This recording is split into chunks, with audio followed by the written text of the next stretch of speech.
Alden Richards. Tama nga kaya ang hinala na hindi na siya iiwan pa ng pretty girl na si Catherine Bernardo. Sana nga no.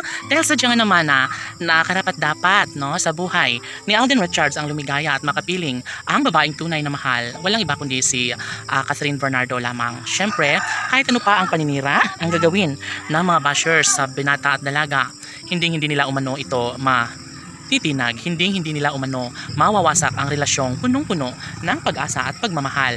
Of course, naniniwala ang taong bayan na sadyang si Alden at Catherine Bernardo na nga ang para sa isa't isa habang buhay na magiging maligaya ang dalawang magkarelasyong ito, lalo na't magpahanggang ngayon ay inialay ni Alden Richards ang kanyang mainit at tunay na pagmamahal na nararamdaman.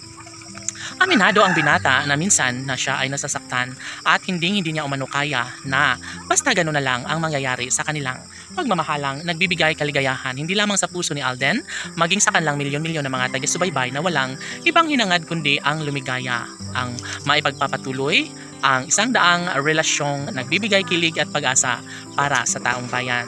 Tanong ng mga netizens, may puruhan nga kaya na mangyayari pa ang kasal na pangarap ni Alden Richards at Catherine Bernardo?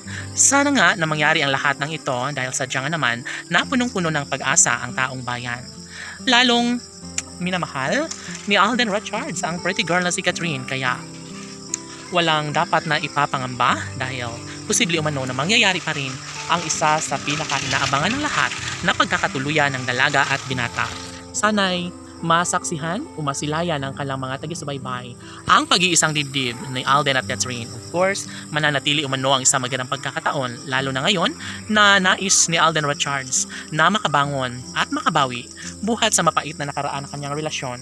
Nasisiguro ng binata na magtatagumpay din siya sa pagmamahal laban kay Catherine Bernardo. Of course, kahit ano pa ang paninira, kahit ano pa ang pagsubok na dumating sa kanilang pagmamahalan, tinitiyak ni Alden Richards na hindi siya kailanman babago at hindi niya hahayaan na makawala ng tuluyan sa kanyang buhay ang nag-iisang babaeng kanyang minahal na si Catherine Bernardo. Yes, tama nga ang nasa isipan ng kalang milyon-milyon ng mga taga-subaybay na wala nang sinumang makakapigil pa sa kanilang pagmamahalang tunay na nagbibigay pag-asa, kilig at inspirasyon. Natitiyak ni Alden Richards na siya ay magtatagumpay sa kanyang pagmamahal para sa pretty girl na si Catherine Bernardo. Of course, isa ito sa pinaka-the best sa lahat na kung sakali man na mangyayari ang isa sa pinakahiniling ng taong bayan, posible na mangyayari ang kasalang nararapat na maranasan ni Alden Richards at Catherine Bernardo. Laban!